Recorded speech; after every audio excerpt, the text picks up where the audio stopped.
Foundation repair in Miami is structural work on an existing building, and it starts with someone else's signature. That is the part most homeowners find out late. Two different jobs share the name. One is specialist remediation, piering, underpinning, resin injection, slab leveling, run by crews who own that equipment. The other is structural repair of an existing building, pulled on a permit. We do the second one. There is a third party here too. The documents that define a foundation repair are signed and sealed by a Florida professional engineer or a registered architect. We build to them. We do not sign them. Florida law does not leave the word structural to interpretation. A structural component is any vertical or horizontal load-bearing member of a structure which supports dead or live loads in addition to its own weight, and the statute's own list opens with a foundation, before naming load-bearing walls, columns, beams, floors, and roof structures. Which means cosmetic patching over a structural component is neither repair nor alteration. It is a finish. Now the ground. Most of what is published about foundation repair was written for a different piece of ground: expansive clay soils, and houses with something underneath them. South Florida has neither. The USGS maps the Miami Limestone at surface, covering 92% of Miami-Dade County, in oolitic and bryozoan facies, and calls it highly porous and permeable. A shallow carbonate platform, not a deep soil profile. So South Florida builds slab on grade over that rock, with the Biscayne aquifer immediately below. There is no basement here to waterproof, and no crawl space to jack. Read the national corpus with that in mind, and it gives itself away.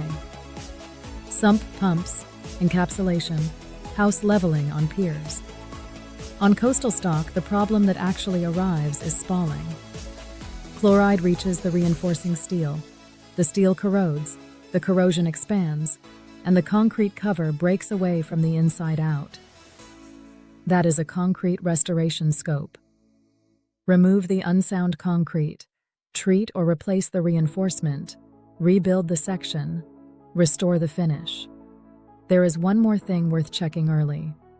Under 44 CFR, Section 59.1, a substantial improvement is any reconstruction, rehabilitation, addition or other improvement of a structure, the cost of which equals or exceeds 50% of the market value of the structure before the start of construction.